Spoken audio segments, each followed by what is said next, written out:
Hello, everyone. Welcome to the Ram Dass Fellowship live stream. More about her. She started singing in an Orthodox church in grade school, and in high school started singing.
Hopefully you can see us and hear us now. Thank you so much for your patience, the comments, and just the kindness and sweetness of this community. as you're patient with our technical issues. Hopefully you can see us in here. We are here together from around the world to sit with brilliant wisdom keepers.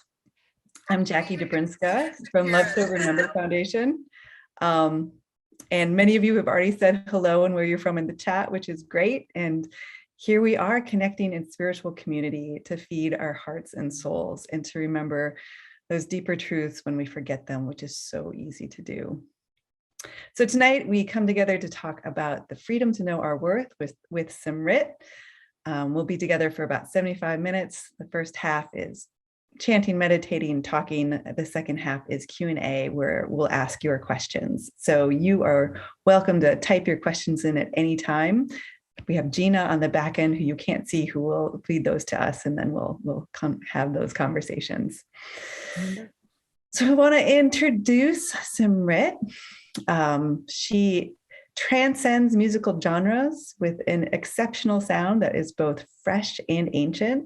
She started singing in Orthodox churches in grade school, and in high school started studying with vocals at the University of South Carolina with her childhood piano teacher.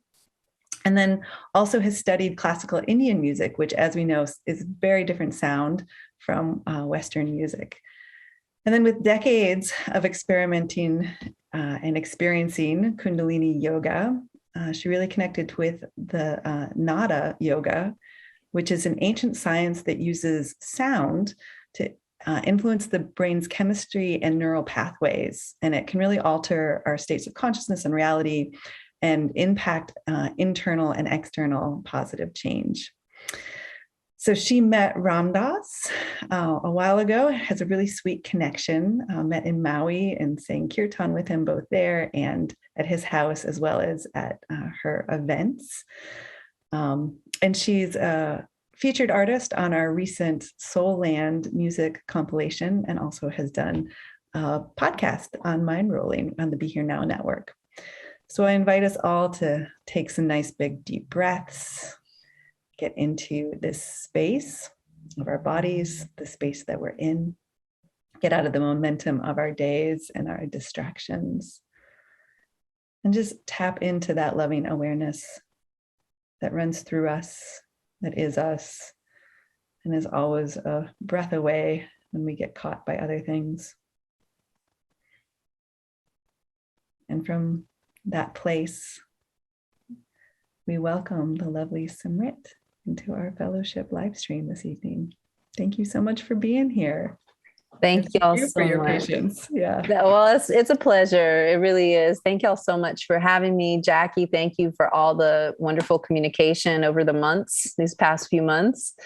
It's nice to finally chat with you in person, even on Zoom. And I'm just so happy to be here. And I was saying, to Jackie and JR and Gina, when the stream was having some technical difficulties, I was just saying that I feel so fortunate to be a part of such an amazing Sangit, a beautiful community that values kindness and love and patience and flexibility and all of that. And I noticed that on the stream, on the comments on Instagram. I went on the Instagram stream and I noticed everyone was super cool and super patient and kind and forgiving and understanding and all that stuff. So I just wanted to say thank you all for having me and for being patient with us in this process. I'm very, very happy to be here with y'all.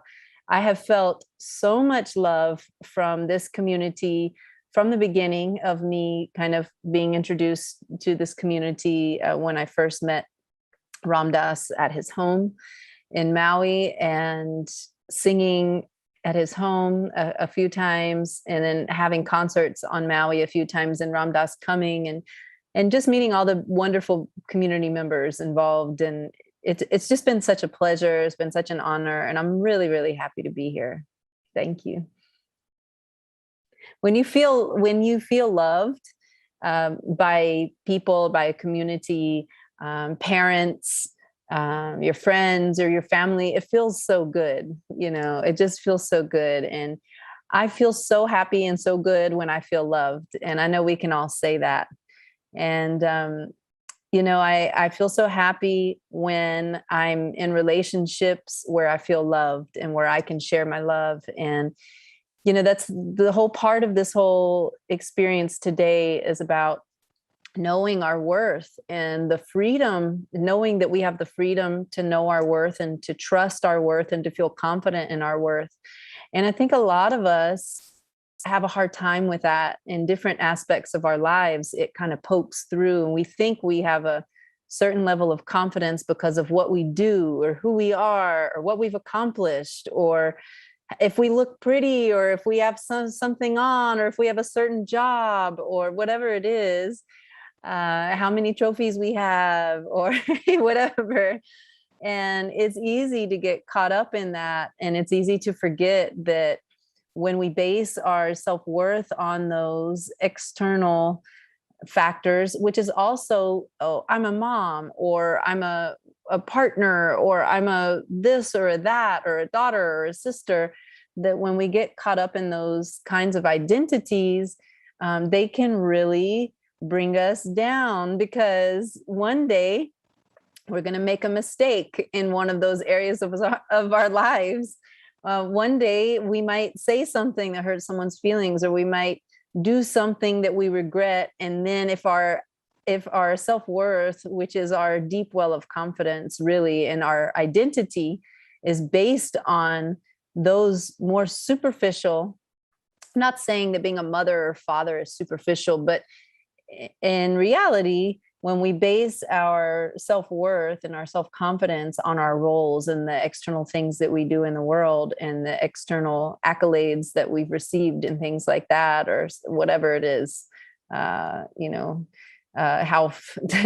whatever kind of accolades that is, that they are, then eventually we start to feel depressed because those don't stay the same. We can't keep up with this false identity our whole lives. And I keep learning that over and over in my life. And I have this wonderful meditation, very, very simple, that we'll do together. And it's just easy to do. It just gets us back into our center, where we remember who we are because we feel who we are, instead of thinking about it, instead of trying to conjure up some idea of who we are. And so whenever we tap into the feeling of who we are, which is something that we can never really explain to anybody, it's not something that any accolade or any one person, or it's not something that any job description or anything can actually explain and convey.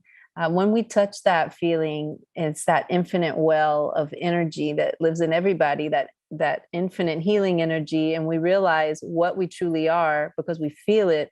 That's where the self-worth really comes from. And that's where the deep well of self-confidence comes from. No matter what arises on the surface that we may feel insecure, like a transient insecurity.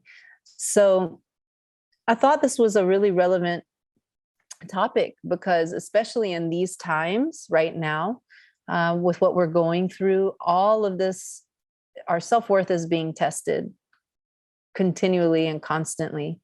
And we are being asked to step into that feeling of what we truly are, which is something that no word can describe ever.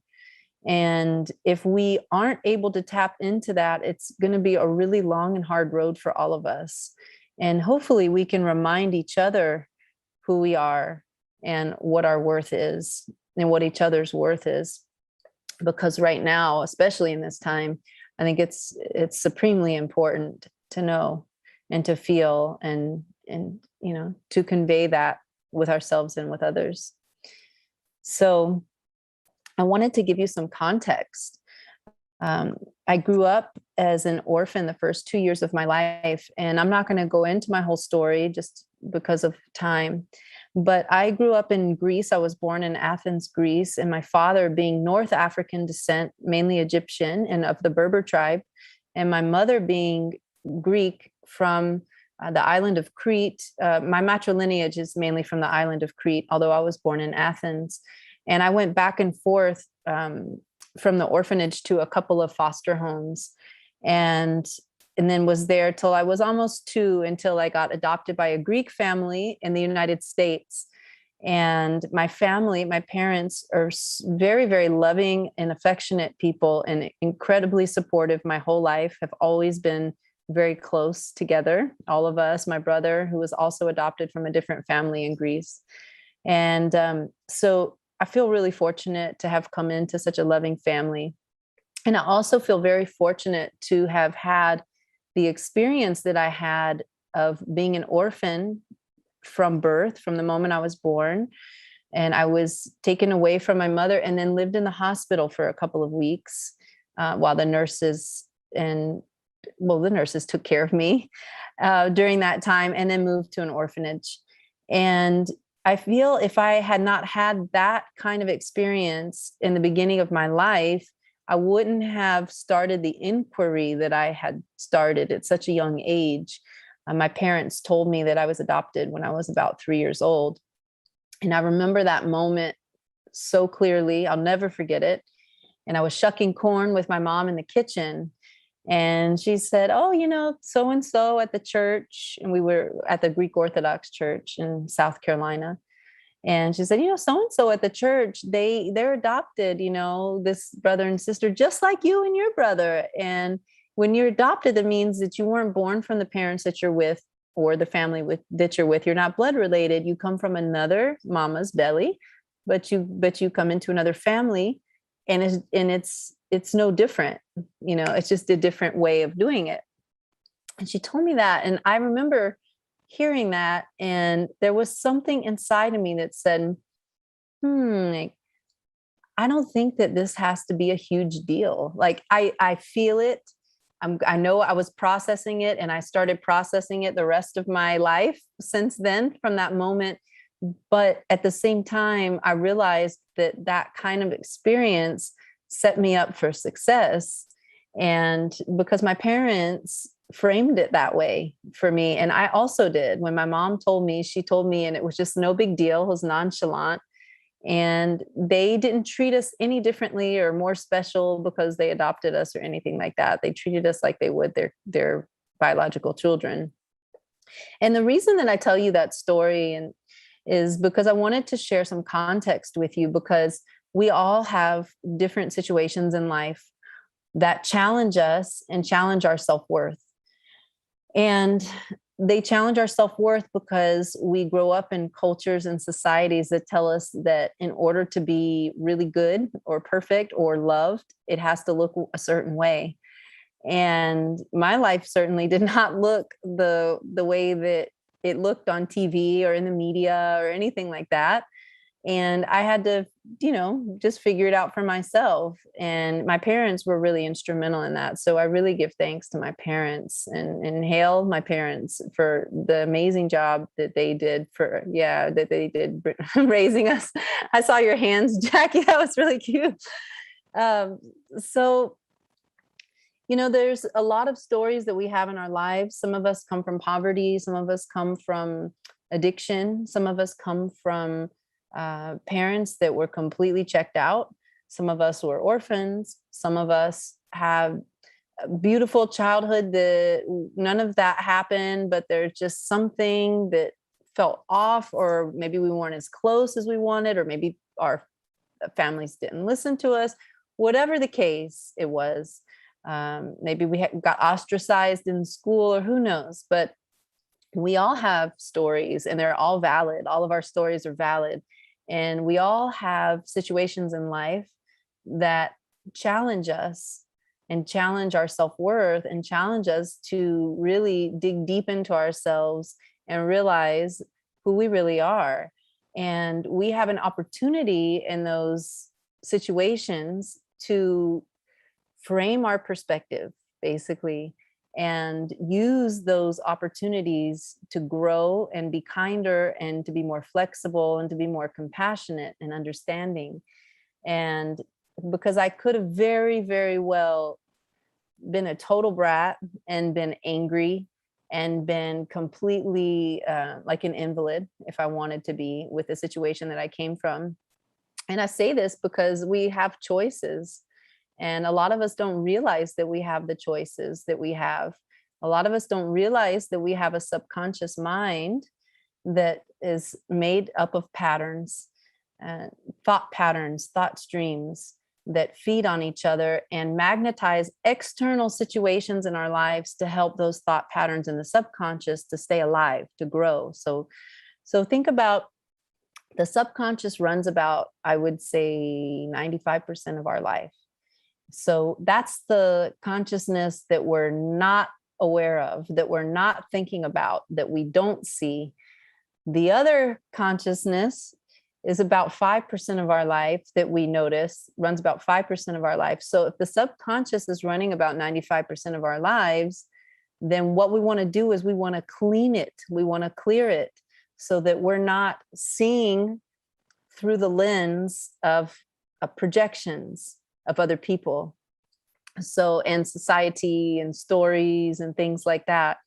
And when we have a really kind of mucky lens, it's really hard for us to harness our power and our clear perspective and our feeling of who we truly are.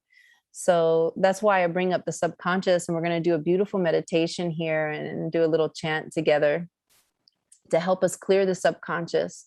And not only that, but to help us feel a sense of peace and happiness and to feel ourselves, to feel who we really are. But it's very easy to get caught up inside the subconscious mind's web and perspective. And just because we have certain thoughts that are very powerful, or addictions can also be thoughts and thought forms and feelings and things like that, very subtle things. Maybe cigarettes isn't our addiction, but maybe it's a particular style of feelings that we kind of gravitate towards. And when we have subconscious thought forms that are clustered, when they get really, really strong, we start to see things through their lens. Does that make sense? We'll see something through the lens of the subconscious thought form. So it's not even a truth, but to us, it's so true because it's how we're feeling and what we see. It's like what we see with our own eyes. It's how we feel. It's how we think. And then when we start clearing the subconscious, we realize, whoa, wait a second. No, I am not unlovable. I'm not unlikable. I do deserve love. I am worthy of love, and I'm beautiful, and I'm this and I'm that. And everyone, it sounds so simple, right? But we all have challenges around that in certain areas of life, don't we? And we're all humans having this human experience. We're these spiritual beings and having a human experience. And we think because we feel a certain way so much, or society tells us something so much, that it must be so. Even if we're rebelling against what society is telling us, we feel that that what we think and see in our own minds must be true, because it's what's going on in our mind, in our own perspective. And it's easy to lose sight of who we truly are and our worth and our self-worth. And I think especially right now in these times, it's really important not only to share with the youth about their self-worth, but also to share that with each other. And that comes through in our vibration, that comes through in our radiance. And it's not some spiritual hippy dippy stuff that I'm talking about. It's very practical. It's the energy that naturally emits from us, that comes from us in a way that's effortless. And that comes also, that also comes as a result of what's going on in the mind. So when we have a really cluttered subconscious mind, it's very, very hard to know our self-worth. And it's very, very hard to really believe that we are worthy of love. Not just some concept, not just some ideal, not just a good intention, because that's not enough. Good intention is not enough. We have to clean the subconscious mind so we can actually, that we're seeing through a clear lens and through a wider lens and a more wholesome lens, instead of seeing maybe different kind of shape thought forms, because thought forms take shape. They have patterns. They have different kinds of feelings and colors and all types of things. So sometimes even our subconscious can skew what we see through our physical eyes. Isn't that interesting? So the mind really is the body is a substratum of the mind. And in Kundalini yoga, we learn a lot about the mind. and how important the subconscious mind is, and how important it is to clear the subconscious mind so that we can live a life of truth and kindness and compassion and flexibility the best that we can. We're not going to be perfect at it, but we do it the best that we can. And these tools really, really help. And they've helped me so much in my life. And I would love to share a meditation with you. If you want to do a very quick meditation, and it's just going to be a couple minutes. We're going to do a little bit of breath work to get into the body and to enliven the cells. But we're also going to start to clear the subconscious mind. And you'll know when the subconscious load is starting to get triggered, because when it starts to get triggered is when you're like, oh, I'm so tired of doing this breath, or, oh, I just like, I want to take my hands down, or, oh, I just want to, I don't like the way this feels. Why am I doing this? This is stupid, or this is silly, or whatever it is. So we're going to do a really quick meditation called Aura Charge. And I love this meditation because breath work is really instrumental in helping to clear subconscious thought forms, and break them up, break those clusters up. But also it helps to enliven us and helps us to feel better. It helps us to feel alive. It helps us to feel healthy, and it helps us to feel happy. And the whole reason that we want to clear the subconscious and that we want to get rid of these massive clusters of subconscious thought forms, and it is true, they start to form like armies, so like if you want to, you want to quit smoking cigarettes, for instance, or whatever it is, or I know that I want to really feel confident inside, I really want to feel confident, not just because of what I'm wearing one day and then the confidence goes up and down. One day I think I look pretty, one day I don't, we're aging, we look different now. Well, now my self-worth isn't based on my looks. Like now what is it based on? Right? It's like now it's not based on making this much money because COVID happened and something happened with the job. Now what is it based on? Now what is my self-worth based on? Oh, wait, now our child is, the children are out of the house. Now what's the self-worth based on? You know what I mean?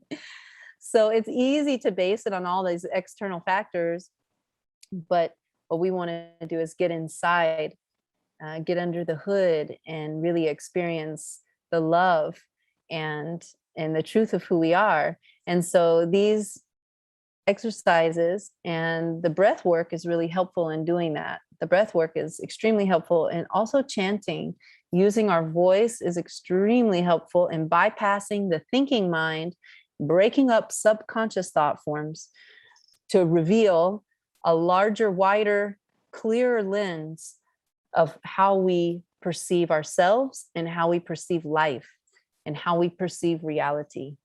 So I'm not here saying that have mastered the practice of self-worth or mastered the practice of knowing all reality. That's not why I'm here. And I'm definitely not saying that I'm a student for sure. I'm definitely not saying I have mastered that. But I can tell you from firsthand experience that it has changed my life, and it has helped me immensely to know who I am. Not who I am. Oh, I'm Greek and Egyptian. And I'm not talking about that, because that's eventually going to leave when I pass this body. But to know who I am from the feeling that I get when I go deep inside, when I meditate, when I do some breath work, when I chant, when I sing. So when we sing and we chant, we bypass that thinking mind. We start to clear the subconscious load. We start to widen and brighten the lens. We start to clear the lens, and we start to experience reality. And it's not based on external stimuli. It's not based on external situations. Our reality is based upon a feeling that we have that we can't explain with words, that we can't explain with stories. It's a feeling that we have when we feel ourselves and who we are. And that's when we feel the brightest. That's when we feel the most confident. So my suggestion to myself and to everyone here is to do something most days if you can, or each day if you can, even if it's a few minutes a day, where we can connect with the infinite part of ourselves that never dies, So that when we start relating to that aspect of ourselves, the aspect of ourselves that never dies, we become happier. It doesn't mean that we're always so like, yay, all the time. That's not what I'm talking about. It's not like an excitement. It's a contentment. It's a feeling of contentment. And it's a feeling of confidence that no matter what comes our way, COVID, the rug being pulled up from all of us, we don't know what's going on. We don't know what's going to happen. No one is really sure of anything these days in the external world. And it's when we experience those kinds of things, but those kinds of things ultimately can't shake the deep confidence that we feel inside ourselves, no matter what happens, no matter if someone doesn't like us because of something we said or some view that we have, or if we're vaccinated or unvaccinated or whatever it is these days, or this preference, or she dressed like this, or wears this, or whatever, or she hangs with these people, or they're from this spiritual group and their teacher did this or that, or whatever it is. There's always going to be that kind of polarity. And how do we continue to know our worth in the midst of all of the polarity? And that is where our true self-worth and our true self-confidence comes from, no matter what age we are. And it can continue to evolve and grow and flourish. And so there's this beautiful meditation, and it's called Aura Charge. And it's very simple, but we're going to just do a couple of minutes, and it's a nice breath work. And it's something that even alone, the breath work is helpful in clearing the subconscious mind, but also we feel really enlivened and feel so good. And in these times, we want to feel some sense of happiness, a relative happiness, some sense of contentment. And these times are really challenging us to feel that, aren't they? These times of feeling insecure about everything in the outside, where we don't know what's going on. We don't know what's going to happen. And we do feel like we're floating, like someone pulled the rug from under us many times. Many times. We thought the rug came back a few months ago, but it didn't. So, and that was a little teaser. And so we have some work to do. We have some work to do together as a collective. And I was talking with Jackie earlier before we started the stream, and I was saying that sometimes I can't even I don't go on Facebook that often, because when I do go on Facebook, when I open it up, it's just like a bickering back and forth. It's so polarized right now. And then I realized, wow, it's really polarized right now. And it was probably really polarized before, maybe not as much, but we're starting to really see the effects of us, the work that has not been done, basically. And we start to see all the work that we still need to do. And we start to see that, wow, the planet Earth is never going to be this like utopian society either. It's always going to have the polarities. We're on a polarity planet. And we start to see that there's some things that we have control over, which are very little amount of things. And most things we don't have control over. And that feels sometimes shaky or scary. I saw a meme the other day, and it was a little boy, and his face was just like this. And the meme was the feeling you get when you realize adults don't know anything or know what they're talking about. And I was like, I saw that meme and I was like, wow, I can totally relate to that. I remember exactly that day that I felt that way too. And now I'm adulting. I'm an adult, and I can honestly say, I don't really know what's going on. I'm just doing my best to navigate all of this, just like everybody else. And the best thing we can do right now is to come with love and compassion and flexibility. And I'm not saying that to be frou-frou by any means. When I say that, I'm saying that we have to have that right now in order to, for our human race to even have a chance to continue. It's a necessity right now. So that's why I like to share about my life story, and I like to share about these meditations, because these meditations have really helped me, and I know that they can help you. And it doesn't have to be these meditations that you do, by the way. If you can find something that helps you connect with your soul on a regular basis so that you're connecting with that infinite part of you that never dies, when you're doing that on a regular basis and you can create an intimate relationship with the infinite part of yourself, then that's when natural and organic deep confidence emerges, and that's when vitality emerges, and that's when radiance is effortless. And it doesn't mean we don't have ups and downs and bad days. Sometimes we have a funky day. Sometimes we feel insecure. No matter how confident we are deep down, we still feel insecure on the surface, transient insecurities. And for anyone that says that they don't have any kind of doubts or insecurities ever, and they're so confident, I just don't believe them. I just don't believe that. I usually go the other way. So this breath work is real simple, and we're going to use what I like to call a breath of fire. Kapalabhati breath is the same thing, and it's like a panting dog breath. So if you stick your tongue out, this breath really quickly too is also really good for the immune system, the blood, and helps the skin and all that kind of stuff. So if you want radiant skin, breath of fire is amazing for that. But any breath work, even long, deep breathing. But we're going to stick our tongues out like a dog. We're going to sit straight, whether our feet are on the floor or we're sitting like in an easy pose or whatever. And this is real simple. You don't have to be a meditator to do this. You don't have to be a yogi to do this. Anyone can do this. So we're going to stick our tongue out like a dog, and we're going to pant. And the key here is the even inhale and the even exhale. And when we're doing the dog pant, we are going to feel the navel area, which is a little bit below the belly button, and we're going to feel it pumping in and out. So together we'll just stick the tongue out like this, and then we'll do this dog pant breath.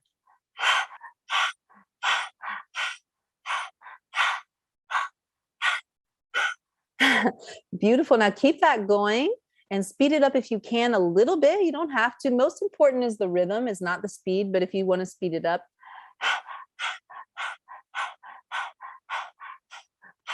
Beautiful. Now keep that dog panting breath going. And now bring the tongue into the mouth and breathe through your nose. Same breath pumping, even inhale, even exhale, but now through the nose.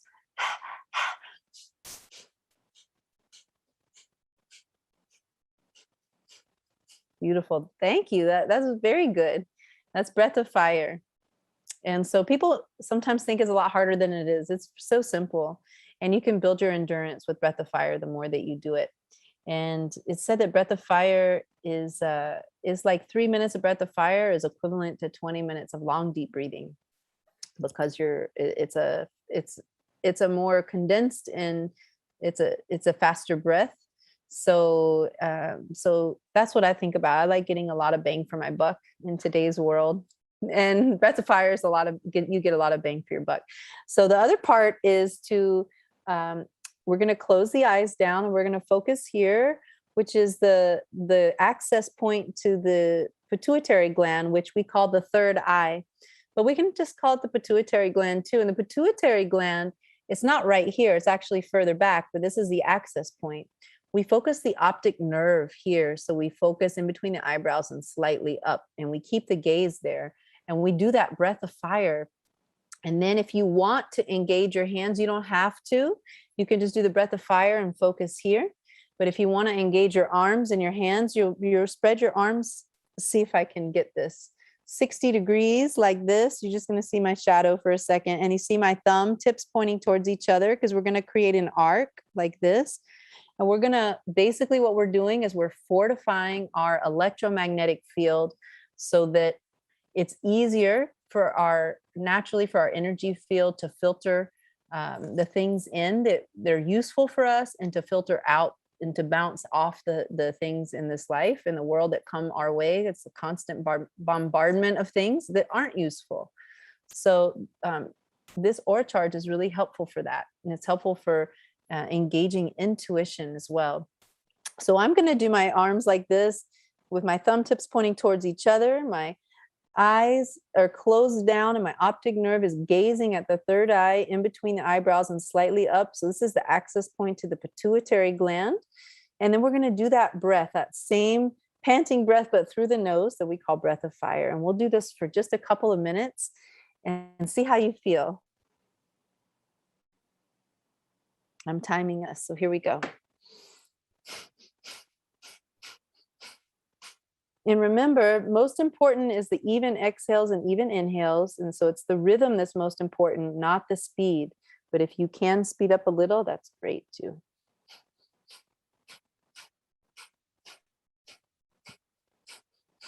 And continue this breath for a couple of minutes.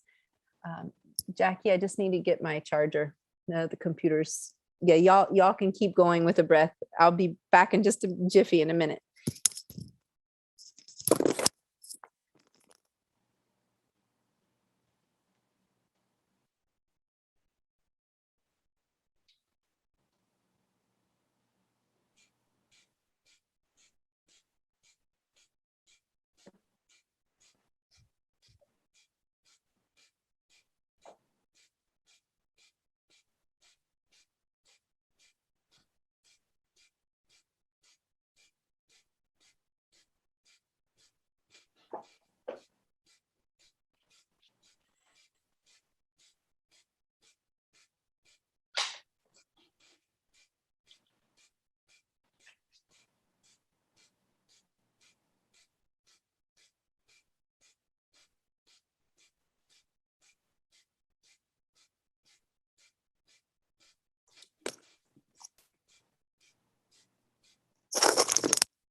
Last 30 seconds.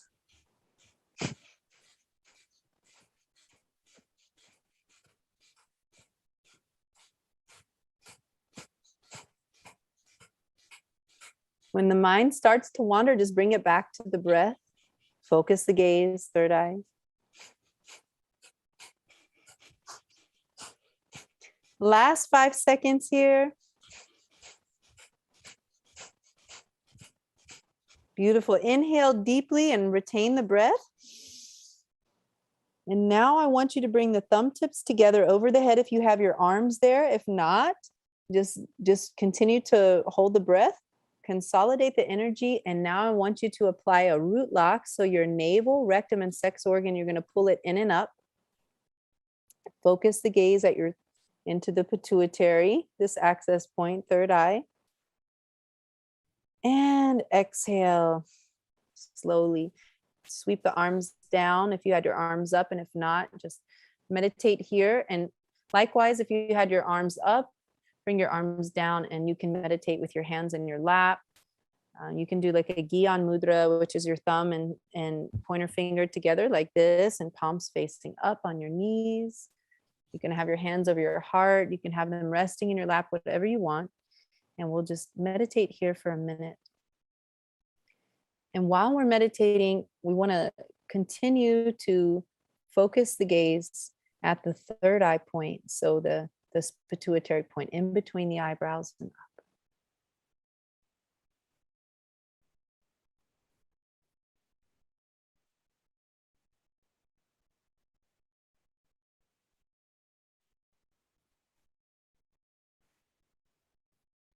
And we'll take a deep inhale. Exhale. And we'll bring the hands to the sides of the body with the palms facing up just like this. And we're going to do a beautiful chanting meditation for a few minutes to continue. And the words the words are Ra, Ma, Da, Sa. Okay, and yes, we'll do original sound here. So we chant Ra, but we like to roll the R almost so we feel the tip of the tongue strike the roof of the mouth. Ra, like this. Ma, the lips touch on the Ma. Da, the tip of the tongue hits the roof of the mouth on Da. Sa. And then the second part of the phrase is Sa, Se, so hung, Hung, sa se so hung. So the whole phrase, ra ma da sa, like Ramdas, but you break it up, ra ma da sa. Sa se so hung. Ra is the sun, ma is the moon, da is the earth, and sa is sky and infinity. And then sa se so hung is I am that. I am that infinite healing energy. I am worthy of infinite healing energy. I am worthy of love. Sa se so hung. I am that. I am love. I am kindness. I am light. So we'll chant this together with our hands like this, palms facing up, and the elbows are into the sides of the ribs, just like this. Shoulders are relaxed and down. And you'll catch the melody when I sing it. And we just keep the eyes closed again and focus at that same point to stimulate the pituitary. So we'll inhale deeply. Ramadasa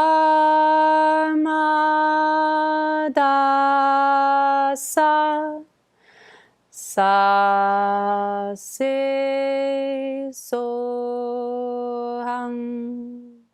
Inhale deeply. Ramadasa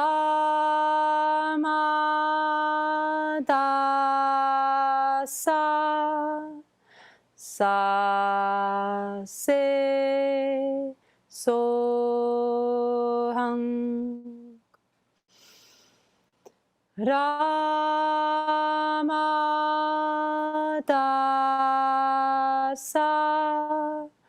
sa se so hang.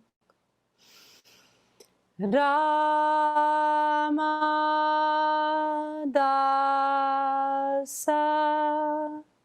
sa se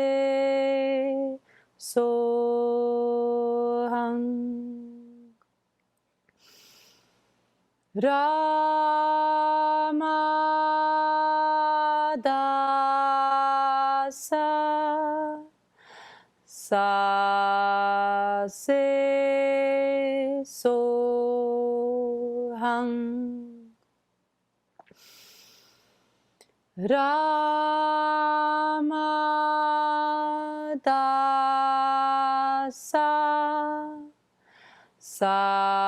sa se so hang. Ramadasa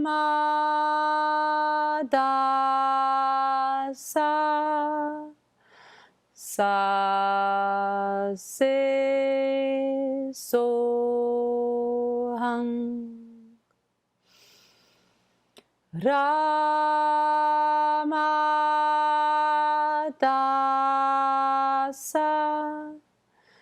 sa se so hang. And continue chanting this mantra.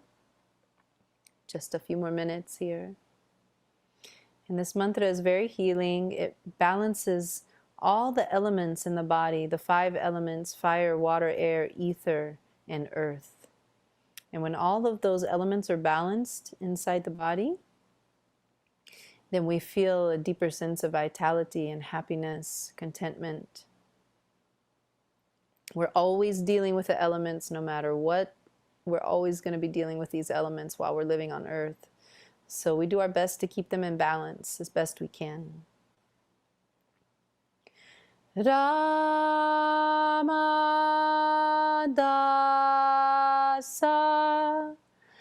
sa se so hang. Ramadasa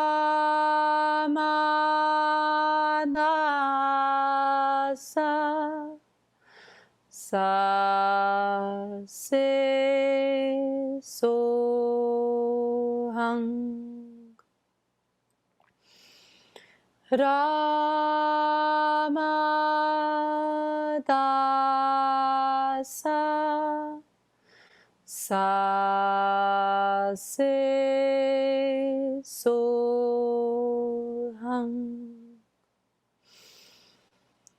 Ramadasa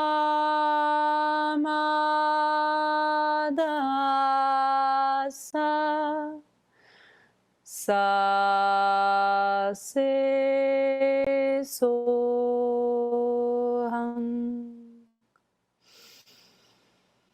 Ramadasa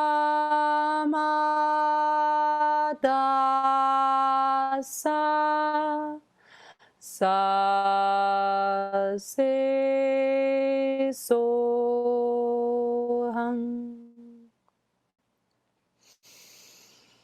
Ramadasa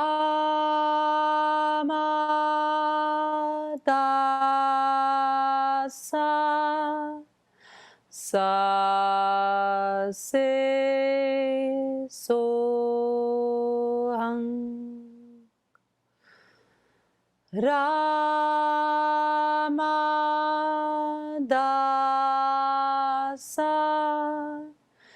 sa se soham. And we'll inhale deeply. Retain the posture, retain the breath. And I want you to apply a root lock. We call it mulbandha. So we squeeze the navel, the rectum, and the sex organ in and up. It doesn't have to be hard. We focus the gaze, third eye. We're retaining the breath. And the reason we consolidate the energy with a root lock is so that we can centralize the energy in the Sushumna, the central channel. It gives us more energy. Like we said, it consolidates it. It makes our energy very efficient. And we exhale and release the arms. And we'll meditate here for 1 minute. And then we'll start some questions. And just let the breathing be natural. Focus the gaze, third eye. Eyes are closed. And just allow all of the sounds around you to be part of the meditation, when doing your best not to judge those sounds and put a label on those sounds. It's the sensorium. So everything becomes a part of the meditation, all of the sounds. The car sound going by on the street, the birds, the dryer and the washer. It all becomes a part of the meditation. Something that we can use to gain a deeper sense of reality.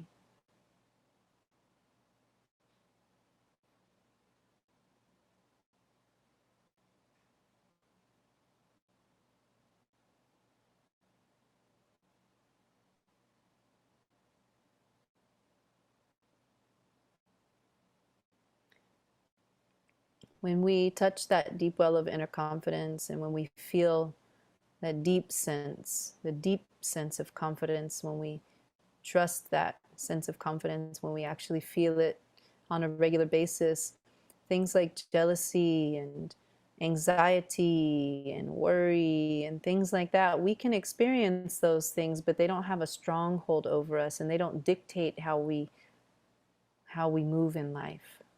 They don't dictate how we act towards ourselves and each other. And inhale deeply. And exhale. And relax. Open the eyes.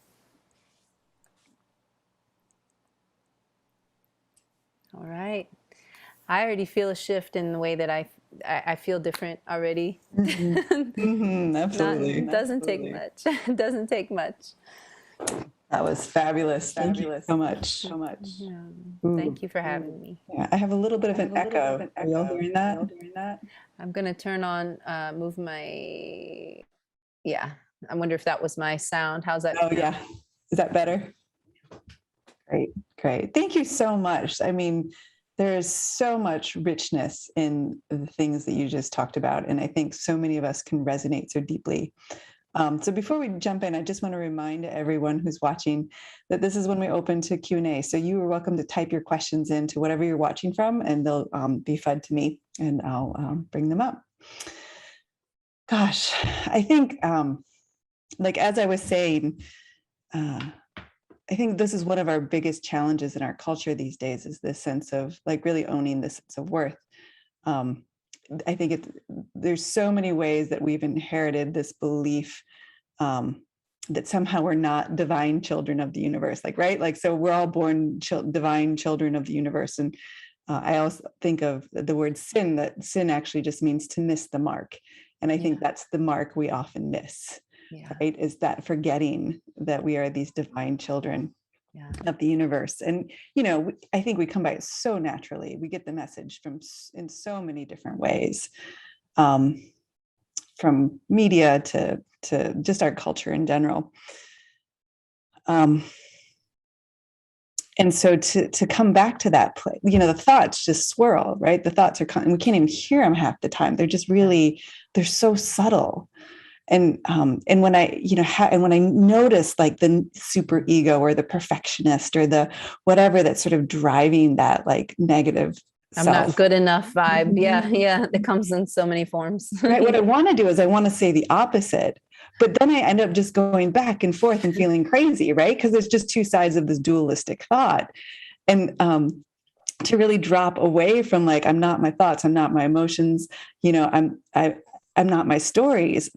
Chanting is one of the only ways that really gets me out of that like spiral. And so I love that. I love that. Bypass the thinking mind. There's this beautiful poem from thousands of years ago, and says thinking and thinking and thinking and thinking will never get me any closer to the truth. It will only keep me in the hamster wheel of thinking and thinking and thinking. And we all think so much, because especially with what's going on, and we have to use our minds too, but we do think too much in this society, and we don't feel enough. Yeah. And that's the other thing. I often will be like, okay, soften, relax, and open, just to get out of the hamster wheel of that. And it starts to get tighter and tighter and tighter. Right? It's such a headache. I've gotten headache before from overthinking things, literally physically a headache. It's too much, So just easy tools like using our own voice is really, really powerful, and is known to bypass the thinking mind, and is the quickest way to clear the subconscious. So I'm all about it. and the breathing for sure. So because I think so many of us have, we're caught in the those habits, those vasanas, those habits of mind. And one of them, I think many of us have inherited, honestly, is this, just because of the culture that we live in, is this shame, right? Like, and so it's when we're caught in the shame, like in the beginning, you were talking about, like, we constantly, unconsciously are proving our belief systems. And so that is all that we see. So when we're caught in shame, we can even use a talk like this to show how we're not good enough and we're not doing it right. And, like it should be different than it is. And so I'm wondering, it was actually one of the questions that was asked, is like, how do we, when we're so caught, especially in a shame spiral, and like even using practices as like self-flagellation to stay in this shame spiral. Can you speak to sort of moving out of that in some way, or having compassion around it, or something that would be helpful? I'll do my best with that, because we all feel it, and we all grew up in different cultures that we feel guilt and shame for doing certain things. I grew up in the Greek Orthodox Church, and there's a lot of shame and guilt that is projected on to the people, especially women too, and women around sexual practices, and also around kissing the icons. So we have this, there's a practice in the Greek Orthodox Church where when you're on your period as a woman, it's considered dirty and you can't kiss the icons. And that's not the essence of that religion. And I knew that growing up, but I never resonated with that. I was like, really? That's like the most purifying physical situation that we've been given is the period. It literally purifies the blood and the body. So how is that seen as dirty? But anyways, so there's certain cultural practices that we're raised with, traditional practices that kind of instill these ideas and ideals. And how do we move out of that? We just move out of it. We just have to do it. We just have to deal with it, and we have to understand that some of these practices have been put in place for control, and they're not the essence of who we are, or the essence of a religion or something like that. But we do these meditations, we do breath work, we consistently connect with the infinite part of ourselves, the part of us that never dies. And when we're mostly connected with that part, when we identify mostly with the infinite part of ourselves, it's a lot easier for those things to naturally just kind of drop more. So for me, it's been chanting and singing, and it's been meditation and breath work. And I'm not hardcore with it either, y'all. I'm not like I'm doing 5 hours a day or 2 hours a day. Sometimes it's 10 minutes, sometimes it's 5 minutes. Sometimes one day I don't do it because I woke up late or something, or one day I do it before bed. But there's just, as long as I can have some time where I can connect with the infinite part of myself, then those things tend not to have a stronghold over me. When I'm not connecting with my infinite nature on the regular, those things, that kind of the shame, the guilt, all of that tends to have more of a stronghold on me, and I can tell the difference. So, I mean, there's the moon and the planets and the sun and all that kind of stuff that all affects us too. But when we can tune in to the infinite part of ourselves that never dies on a regular basis, a lot of those things we have a different perspective with a lot of those things, including astrology even, because everything affects us. So, I don't have a magic button for that. I wish that I did. But the best thing that I can offer you is to sit with yourself and to feel who you really are and touch that part of yourself, even if some days you're meditating and singing or whatever, and you don't feel that. Sometimes you feel like shit, you don't feel good, and nothing that you do is going to get you out of that feeling, or you just feel like the whole world is like caving in on you. Like you have walls coming in from all places, and you feel a lot of pressure or a lot of guilt or whatever, the shame. And sometimes we just have to feel that heaviness and know that it's also going to pass, and that it's transient, and those things it's not what we're made of. It's not who we are. And we really have to know that. And in order to truly know it and to really feel confident about it, and not just it be some idea, is to feel that on a regular basis, to touch in with that. So when we have a familiarity with that feeling of our infinite nature, those things, we tend to have a wider perspective about it. So when I'm having a rough day, because it's going to happen no matter what, sometimes no meditation that I do can lift me out of this feeling of like, but I've meditated enough. I've been with myself in that experience enough to know that, hey, that's not really how I am. And this is transient, and this will eventually pass. And it does. And it does. I don't know if that really answers. Yeah, it's helpful very much. And I also think it points to some of the things that are like helpful for many people, including me, is that gentleness and that tenderness and the allowing for being for what is, and trying not to push the river so much that it needs to be a different way. That's part of that. That perfectionist, I think, that comes up. I know one of my tools is, if anything is coming to my mind that isn't nice, that I just can't believe anything I think, because that infinite is not going to beat me up. Yeah, that's so true. So true. We can't even believe our own thoughts. Yeah. No, it's so true. Yeah. So I have a curiosity. Some people have been practicing for a while. Some people have no practice, which is fine. And there's also, I think, for many people, a disconnect from feeling that sense of infinite. And so I'm curious, like, if you haven't, for those who haven't had an experience or don't have very many experience of that infinite self, to really have a trust to be like, oh, well, okay, like this is going to pass, do you have suggestions or insights or thoughts to share about that? Yeah, I mean, sometimes I'm not in that space either, and deep down I know, but then some days I reach out to other people that I know that really love me and that really see me for who I am and that really know me and that aren't just yes people. They're not just going to say yes because they know that I'll like them if they say yes. I know they'll be honest with me, and I do reach out. I think reaching out is really important if we feel it. If you don't feel like reaching out to other people, that's fine too. But I know for me personally in my life, when I've been going through hard times, or if I'm having a hard day, or if I'm feeling that sense of shame or guilt or something, sometimes reaching out and hearing someone else's perspective on things can really get me out of the space.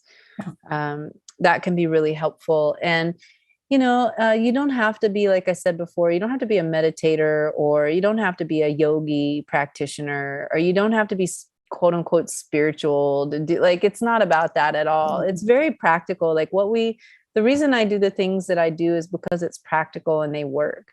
And if they didn't, I wouldn't be doing them just out of blind faith. So,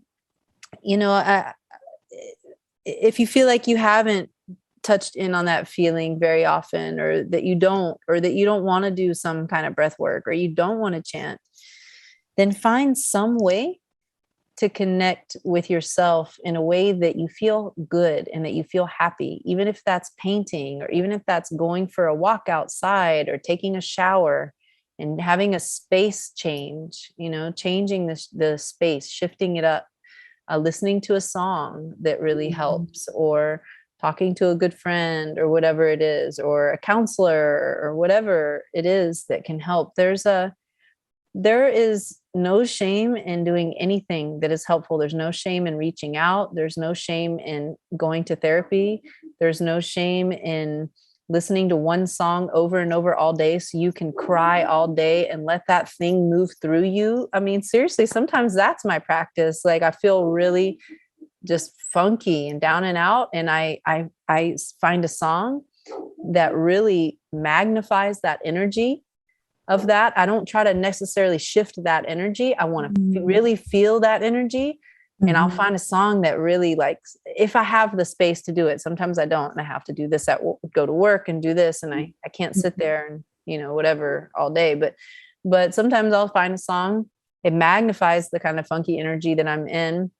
Maybe it has like a sadder tone, or I don't know what it does, but it just like triggers something in me to keep crying. And then by like the next day, it's, I've released so much. So, I mean, there's multiple ways that we can do it, y'all. It doesn't have to be, music really helps us to touch that infinite space. Music is so infinite, and it is so beautiful, and it's so helpful. Yeah. So, yeah. That idea that it's all welcome. It reminds me of, I think it's a Rumi poem, The Guest House. Welcome them all. Do you know that one? Like, I think I've heard it before, and it's awesome, but I don't remember it. Basically, like, welcome them all in. Maybe they've come to sweep your house clean for some new delight, like all the emotions. And I love that one. I love that. That's part of this human experience. Yeah.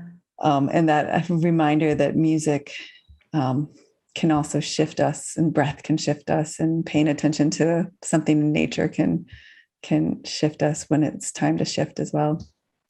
So that's the both and, Yeah. And there's also like the other side of it is sometimes in this human body, we indulge our emotions, and then we like kind of like, it's more of like a selfish thing sometimes. And I know I've done it before, everyone's done it, but we indulge them too. So it's like, and there's that other thing of like, I like feeling this down and out feeling. So I'm going to do things. There's the subconscious. It's like wanting to attract, magnetize experiences in our lives to continue to build on that down and out experience. It's like, it's an addiction. Yeah. We might not consider it an addiction, but it surely is. I mean, not everybody is addicted to things like that, but some of us are. And so we can indulge emotions too. And that's like, has the opposite effect. Like it just kind of gets sticky, and, there's a way to do it where it's fluid and it moves like water. And then there's a way to do it where it can get sticky and we can indulge them. And It's like really, for me, it's really important to use my intuition with those things. And, you know, we're never going to get it like perfect. We're never going to get it perfect. So we're just not. I mean, sometimes we're going to get it really great and we're going to be like, wow, we did a good job handling this situation. And then other times we're going to be like, damn, like I've been doing so many great thing. I've been handling all these situations so great. And this one came up today and I didn't handle it so well. And, you know, so it's just, we're never going to be perfect at it. And I think that the more that we accept ourselves for who we are, it's easier to accept that we're not perfect and that we're not going to make things perfect. And that, you know, we're just doing the best that we can. Yeah. I mean, back to that, the topic of like in our imperfection, we're still worthy, lovable human beings. That's so like how Ram Dass talked about our divinity and our humanity, like both of those are existing in the same place. Totally. And that we're not bad people for thinking impure thoughts or for having sex or for thinking about something or for getting angry at something, or you know what I mean? Like it's all part of this human experience. And I've learned that, and I'm continuing to learn it more and more as I grow, is like, it's not that big of a deal to feel a feeling of, for someone to feel jealous or for someone to feel angry or for someone to feel sad. Like, it's just not that big of a deal. I mean, it is just part of the human experience. So like we've come here to work with these energies, and emotions are energy in motion. And shame and guilt is all part of that. It's all part of it, you know, and we're just working through it, and we come here to work through it. And even the most enlightened of the humans, they still have emotions and they still have feelings and they still have down days and they still have doubts and they still have insecurities on, you know, even if they're transient insecurities. So I feel like, you know, listen to some people that have like a really good vibe. Like, oh, listen to the Dalai Lama if you resonate with the Dalai Lama, and listen to, he's so practical. And he said there was this one interview with Piers Morgan, and Piers Morgan asked him about, and it was the Dalai Lama. It was such a practical question and so useful to hear this interview actually. And I heard the Dalai Lama's response and was like, that is so cool that he's so honest and real about it. Piers Morgan asked him, whenever you see a really attractive woman, do you ever think, like, just for a second, do you ever have a thought like, wow, she's really beautiful, it'd be really nice to, you know, whatever? And you know what the Dalai Lama said? He said, yes. He said he does have those, although they're very short, like just a few seconds. And then he's like done with it, you know, he doesn't like indulge it. But yeah, he's in a human body and he's having also a human experience. He's a spiritual being, just like everybody is. And so yeah, I love that. Yeah, we're all in the human experience together. Yeah. He's like, oh, I think, oh, she's very pretty. She's a very pretty lady. And then I think, oh, I don't want to be in a relationship or something like that. It was funny. It was funny. It was really funny. Good thing to check out. Super helpful. Sure. Yeah, super helpful and useful. So earlier we were talking about addiction, and there's, you know, the hard addictions many of us know about, and then there's the softer addictions, and then there's the real subtle addictions, like those addictions to, I almost want to say that they're almost just like the samskaras of like the things that we believe, and so then we keep proving them to ourselves over and over and over again, and then it just sort of gets deeper and deeper. So one of the people has asked about healing addiction, and also like using breath as a way to cut through that. Can you speak to that a little bit? Well, on a scientific level, I've learned this through Kundalini yoga, that there's a part of the brain in the lower back part of the brain, and I forget what it's called, but it is connected to addictions. And there's an actual meditation that I know that I have done personally for addictions, and mine have been more of like thought addiction, like thought patterns and stuff like that I wanted to break. And then also like something I was doing like in the physical as well. And I just wanted to let go of it. And I was like, well, is it really important to let go of that? And I'm like, I was doing it on the physical. It wasn't anything major, but it was something that was leading me to know it was something else. And that was just what it was manifesting in the physical, but there was something else that was causing it. So I was like, what is actually causing the addiction? So what I would say is, because we all have addictions and we've all had them in some shape or form. So I'm speaking from personal experience. I would say that for me, the best way for me to break the addictions is to realize where the addiction is coming from, so that I can actually be aware of it when it's happening. And then I can make a choice. I'm empowered to make a choice in that moment, because it's not just something that I'm doing that I'm not aware of. So I do my best to be aware of it when I'm doing it. And if I want to continue to do it, then I do it. And if I don't want to continue to do it, then I don't. But I'm making that choice, that conscious choice. And there was this addiction meditation that I did, and I'm happy to share with y'all. Okay. Yeah, I can maybe share like a link to it. Is it possible to share it after the talk? Yeah, we can post it after the talk. If you, Okay. you can also tell Gina where to find it, and then she can post it to our various Oh, things. that would be great. Gina, it's called Healing Addictions. And you can find it online. It's a Kundalini yoga meditation, or Kriya. And it's really simple. And you do like this and the temples, Mhm. and then you do something with your back molars. And I'm not going to go through it right now because I don't want to take up our time with it, but and you can find it, Gina, anywhere online. It's called the Healing Addictions Meditation. And I've used that meditation many times for different addictions that I wanted to get rid of. And what it does, the science behind it is super cool, because when we have an addiction, there's a magnetic interlock. So this is the energy sciences behind it, that there's a magnetic interlock with that part of the brain and the object of addiction, whether it's like biting your nails or cigarettes or drugs or thought form, or feeling things like that we're addicted to certain feeling, and that we always go after that kind of feeling over and over and over again, whether it's a positive or negative feeling or whatever. I like to say like just a useful or like beneficial, something like that, or something that's not so useful. So it breaks that basically magnetic interlock. It completely shatters it. So the object of the addiction just drops, and you don't have to overthink it. So the cool thing about these meditations, breath work, and the chanting is you are bypassing the thinking mind, and you're getting right into the subconscious, but you're not thinking about it. You're doing this particular meditation or breath work or chanting, and it does the work for you, but you still have to do the work by actually doing the meditation. But there's this specific meditation called Healing Addictions, and it will help you heal your addictions. It has helped me numerous times with different kinds of addictions that I've wanted to heal. Yeah. Yeah. Great. Thanks for sharing that. You're welcome. I think tapping in or praying to, or however one connects to that infinite self, is also can provide some grace to bring us through addiction as well. Someone earlier brought up the idea of validation. I think validation is one of the common unsung addictions in our world as well.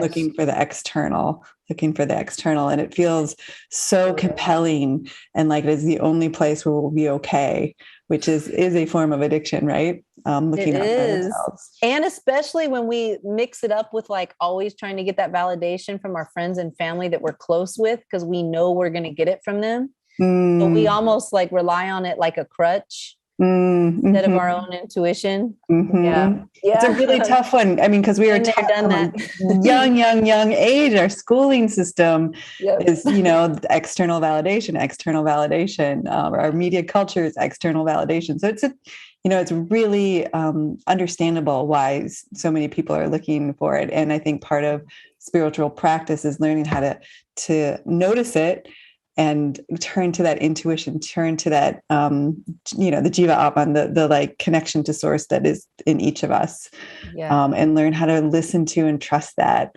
It's part of our work in this world right now. It and is. to let everyone have their connection to that source and follow it.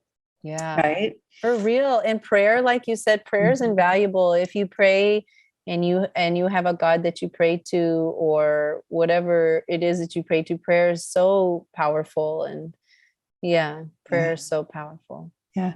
One of the other questions that came up is, this is sort of two sides of a coin. One is that like wanting validation, but then there's also this sense right now of feeling really isolated from family and society in general. And Yeah. this question is specifically about as we grow in practice, there's sometimes a sort of separation that comes from the people we've known, whether it's family or friends or ways of being. Totally.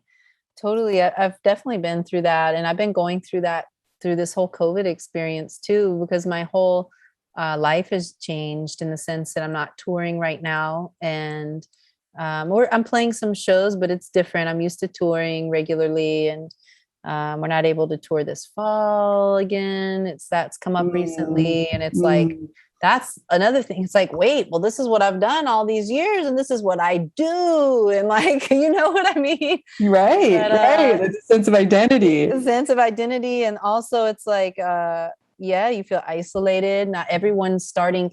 It's like a natural kind of thing. Everyone's just in their own little pods, even your friends more so than, you know, ever. And then, yeah, you're right. During when we're growing in ourselves and learning more about ourselves and becoming lighter, actually, sometimes it can feel a little lonely and isolating. And I've definitely felt that. And sometimes I reach out to people when I feel that, you know. I would say that there's a simple,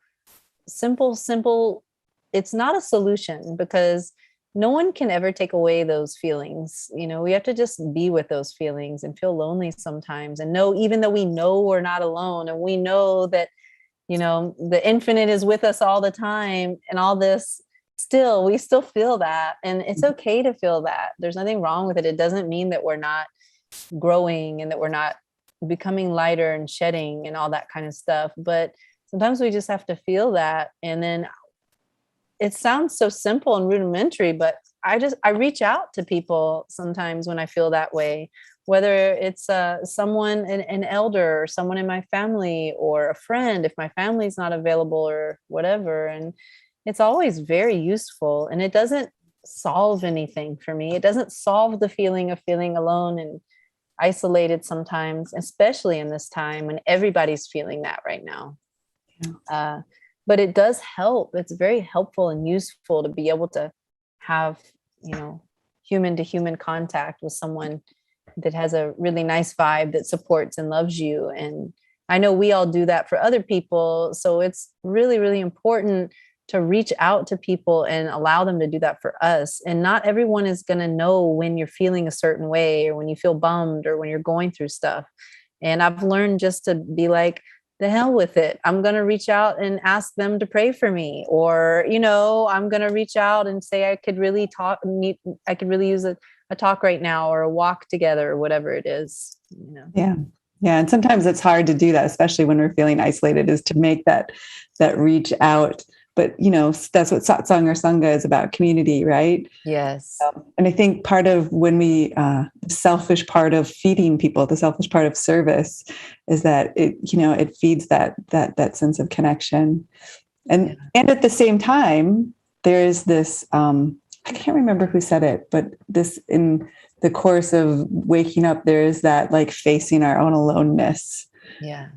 That moving through it sort of gets us to the being not alone, being connected to everything, but going through that portal is really hard. It is. And it doesn't stop. Like, it's not like one day I like never feel alone again. Like, there's times in my life, or like a week, where I feel so connected. And then there's the 2 days after that where I feel really alone. And then there's another 3 days where I'm hanging out with good friends and sisters, and I feel super connected. And then the very next day I feel like, you know, like alone again. It's just like doesn't stop no matter what. And I know that we know that the infinite is with us. We know that we know it technically, but I think like that's the benefit, and the simple benefit of some kind of practice. And I don't want to say practice. I mean, some kind of activity, whether it's a meditation, or whether it's singing, or whether it's riding your bike, or whether it's getting together with people once a week, or whether it's painting, or reading a book that connects us, that serves as inspiration in our life, because there's infinite amount of inspiration here. And sometimes we just have to work a little bit to feel that. And there's nothing wrong with that. There's just nothing wrong with it. So Yeah, we do feel it and we just have to live with it. That's another thing. Like it's always going to come in waves. And I've just learned to like, okay, when I feel this feeling of isolation and feeling alone, I know that around the corner, I'm going to feel connected again and feel this. And then I know when I feel connected and I know that around the corner, I'm going to feel that isolated feeling. And it's all part of the, like, it's the polarity here, I feel like. So I can almost hear Ram Dass would talk about that a lot. And he would be like, so, and this too. That's cool. And this too. It's like, oh yeah, and this too. Yeah. It's all part of it. Yeah. Our timing's a little off because we started a little late, but I do want to, there's a couple more questions, one or two that I want to ask that people have put forward. And we talked earlier about intuition. Do you have anything to say about trusting your own wisdom? Like how you learn to trust that your own inner wisdom? Trial and error, my friends. Trial and error. Straight up. There it is. Trial and error. I mean, like the only way to trust your intuition is to start listening to it and falling flat, and then sometimes not falling flat and then sometimes falling flat until we know what that voice feels like over and over. There have been so many times where I hear a strong intuitive voice and I still go against it because my mind's checking it and second guessing it. And I'm asking for outside opinions. You know what I mean? Right. Which makes it way worse. Right. That never helps, by the way, for me. I don't know if that helps y'all, but it never helps me to get everyone else's opinions when I feel something intuitively and I know what I need to do. And then I start asking other people for their opinions. It rarely helps. It might take the edge off if someone like agrees with my thing, but I mean, there's always so many opinions and then it usually, it doesn't help for me. So for me, it's just trial and error. And I've heard so many different elders talk about this that have more of like they've been through it, and elders, just wise teachers and have read about it over and over. And that's what they say too. And I'm like, that's what I've done. Yeah. And that's the only way. What do? We just have to go through it. We just have to, when we don't listen to our intuition, we know that we didn't listen to it because something happens and we're like, dang it, I should have listened to my intuition. Y'all know when that happens? Totally. Oh my gosh. And you're like, I heard that voice. Why didn't I listen to it? I heard it. But then you have like all these factors in your head. It's when your head gets in the way. So for me, meditating, singing, being around the energy that I feel centered and calm in, because that's when I have more strength to listen to my intuition. And then sometimes I don't listen to it and I'm like, I should have listened to my intuition. I wish I would have done that. And then 2 weeks later, I listened to it and I'm like, yes, I listened to my intuition. And then a few days later, I'm like, dang it, why didn't I listen to my intuition? Yeah. But now I would say this, the more that we work with our intuition, the better we get at it. Yeah. So I would say most of the time, now in my life, I do listen to it, whereas before I didn't listen to it much at all. So when I was a lot younger, I was always looking for the external validation instead. Does that make sense? It totally makes sense. And I think there's like a couple layers that you're talking about. And I think one is like when we hear the clear flash and listen or don't listen. But then I think you're also talking about like, sometimes we're like, well, is that intuition or is that like a different voice? And that a lot of that's it's like, maybe it's a different voice, but you just go with it. Ram Dass was just talking about this and I can't remember if it was on a podcast or I just helped put together this 21-day course. And so it might've been through that. Oh, wow. And he was just talking about like, yeah, like you're going to listen to the wrong voice sometimes. It's fine. Like it's just part of it. Yeah. And so this idea that we have that like our intuition is going to be this flashing, like bright voice all of the time. And sometimes it's not, right? But we make our decisions based on and we learn and we keep learning and we keep this still small voice is hard to catch sometimes, you know? Meditation can be really helpful and sometimes it's just hard to access and just keep going. We learn. Yeah, we keep going. I love that. Yeah, we keep going and we make mistakes. I think like the biggest thing is like we were talking about earlier, Jackie, is like the self-compassion. And I don't want to sound cheesy y'all when I talk about this because I'm so not like, let everybody love, peace and love, and everything's good. I'm so not from that school. Like I am about that, but I'm not into like the cheesy vibes with all that stuff. Mhm. And so for me, like you said, like, yes, sometimes we just have to make mistakes and be okay with that. It's like when, and sometimes we don't want to make big mistakes, right? We don't want to hurt people. We don't want to hurt ourselves. We don't want to lose a bunch of money. We don't want to have an accident where we hurt our bodies. Like, but we can't help it. We can't control everything. So we just do our best to hear that voice, like you said, and then do our Yeah. best to have compassion for ourselves when we slip up. Exactly. I 'Cause mean, it's going to happen. we're gonna. No matter- This is it doesn't matter how long we've been practicing meditation. Like, Yeah. Yeah. I love it. And again, I keep coming back. The little schmooze. I think a lot of people watching are, have a fair amount of understanding of Ram Dass. And he would talk about, like, even after all of the trips, even after all of the psychology, even after all the spiritual practices, like the neuroses were still there. oh yeah. Lots of grip on him. Yeah. He would call them my little schmooze. I invite them in for tea. I love that. All the time. Oh my gosh. One of my teachers in this life, he said, the difference between me and you, and he was like super, he was just like so kind, and he is really light, he's done a lot of practice in his life, and he's like just a really wise soul. And he said this thing one time, he's like, do you want to know the only difference between the two of us? And everyone was like, what is it? Like, this is going to be profound. And he's like, that I'm cool with my neuroses and y'all are not. He's like, you're not cool with your neuroses.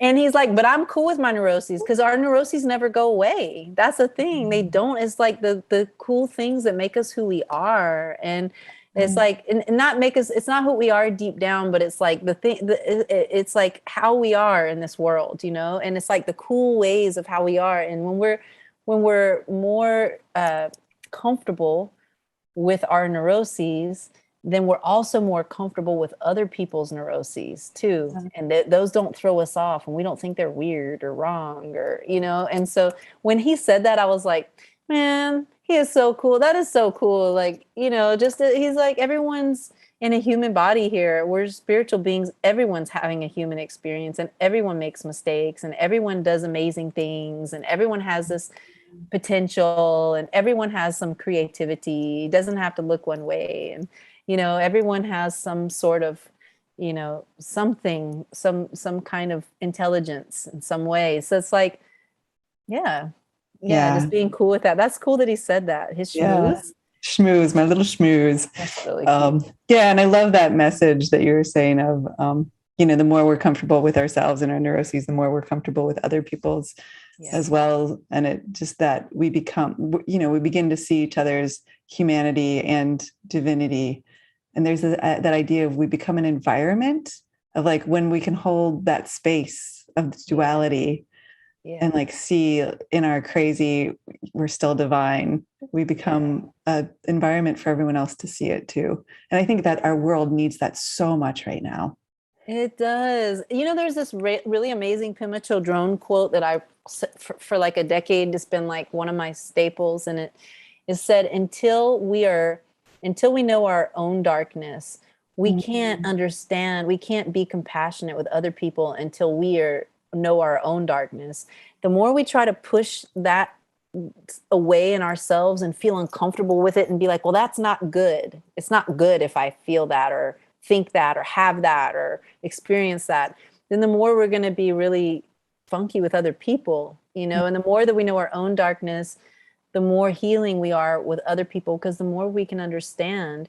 And there was this situation where when I had our son, I was at home with him a lot. And there was this one day where I had the realization, you'd read all these horror stories about moms putting their babies in the freezers, or they're throwing their babies against the wall and like doing crazy things with their kids, right?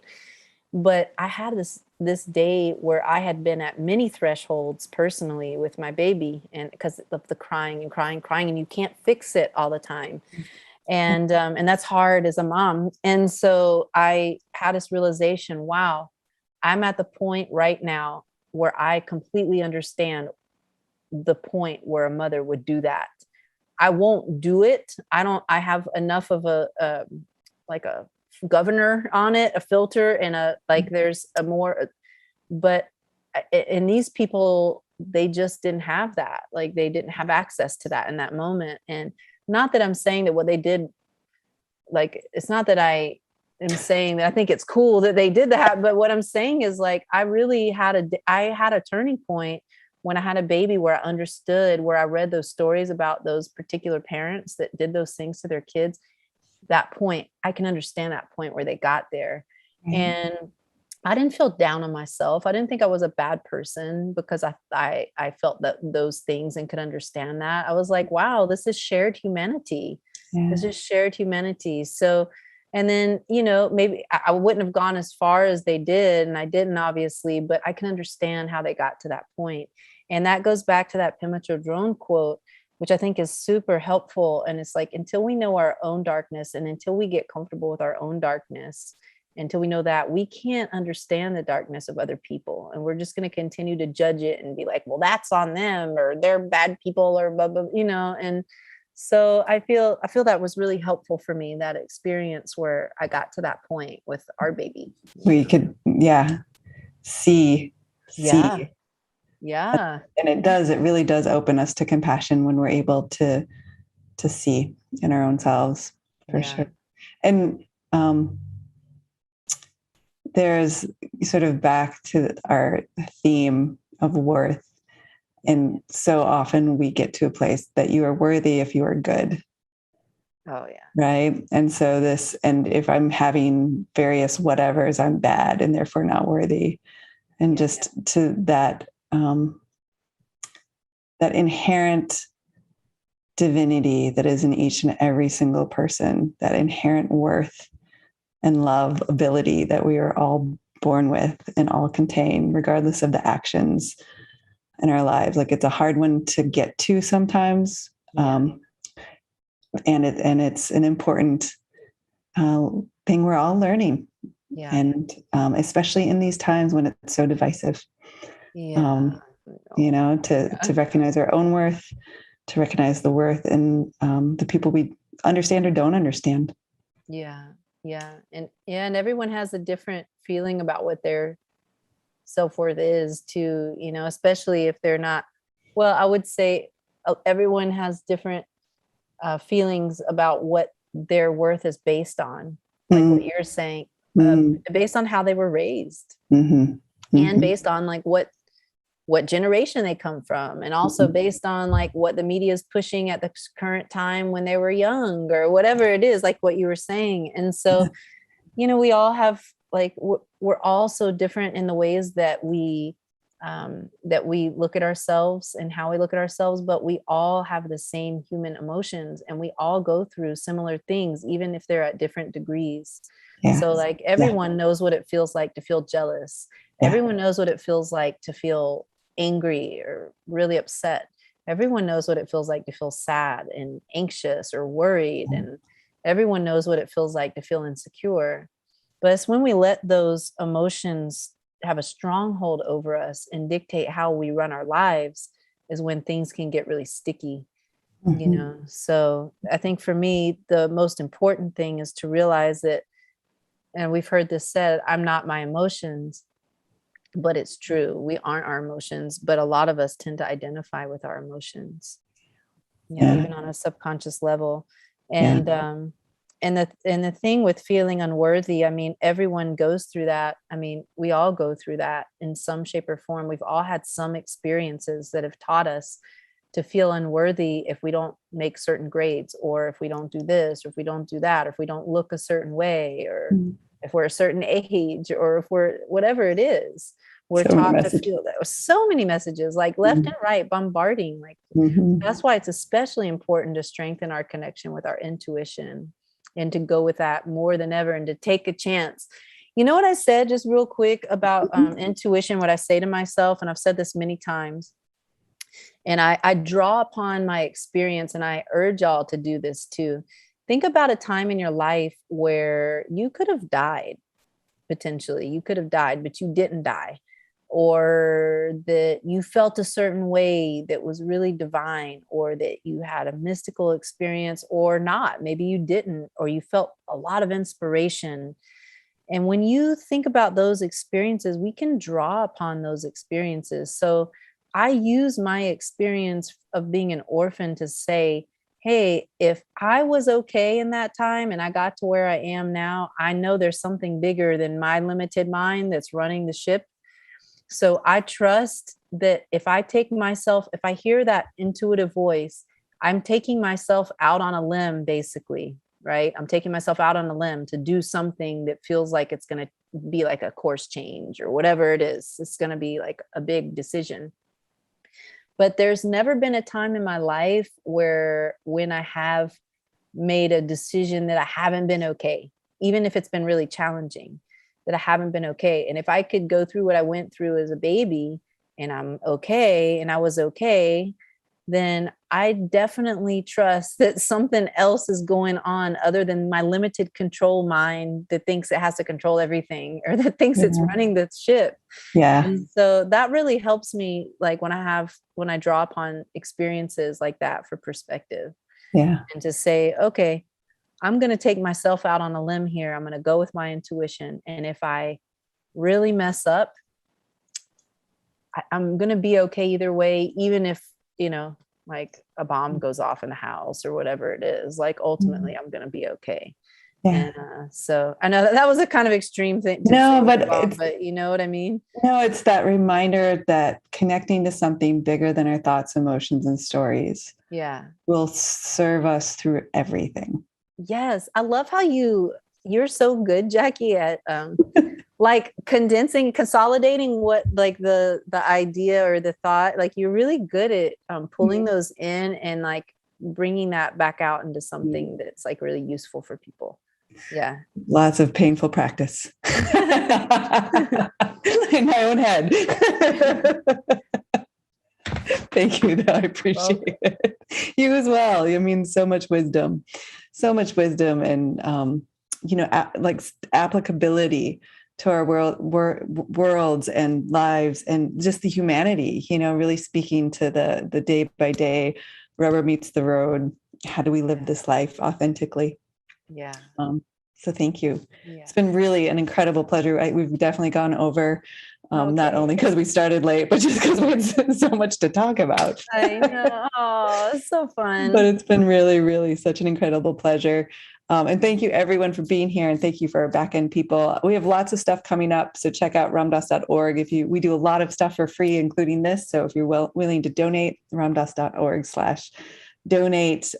Again, check out your Mind Rolling podcast with Raghu, as well as the Soul Land album, what you're on. Anything that you have coming up? I know you're not touring, but do you have some other things? We were going to tour the East Coast, and we're not doing the East Coast tour, but I am doing a concert in a week and a half in Nevada City, California, which is my hometown. It's an outdoor concert because of COVID. Obviously, I don't feel comfortable doing it inside, but there is an outdoor concert happening in the park here on Saturday, September 25th. If y'all are around the area and you want to come up to Nevada City, it's my it's like a roots reggae band called Zion Collective. It's my local crew here.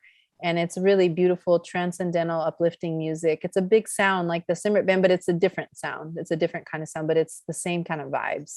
Can they find that online as well? Like do your albums out? Yeah. Yes, you can find it on Simrit Car Music. You'll find it, simritcarmusic.com. And you'll see the tour dates, and you'll see the Simrit Car Music presents Zion Collective. So you can also go on my Instagram, Simrit Car, Facebook page, Simrit Music, and you can find all the information and updates on there. I also have my band and I have an album coming out at some point, probably close to the end of this year, a new Simrit album, and we're really excited about that. And I also have a Zion Collective album coming out this year, which I'm really excited about. So lots of things in the works. And I just want to say thank you again for having me here. And I always feel so welcome in the Ram Dass Love, Serve, Remember community. Y'all have always been so kind and warm and welcoming to me. And it just means so much to be a part of the community and the way that it's all happened. And I'm so grateful to have been a part of the compilation album So grateful to have been on the podcast and now to be speaking with you and just to be included in this community. It really feels so good. Thank you so much. Thank you. Well, thanks for being a part of it. Thank Thank you. There's what's the Thich Nhat Hanh, the next Buddha will be the Sangha, or in our language, the next guru will be the satsang. And so this community of how we all come together and share our wisdom is really important. So thanks for being a part of that. It's a pleasure. It's a pleasure. Yeah. All right, everyone. Take care. Love. Next month. Peace and love, everybody. Peace and love. Bye-bye.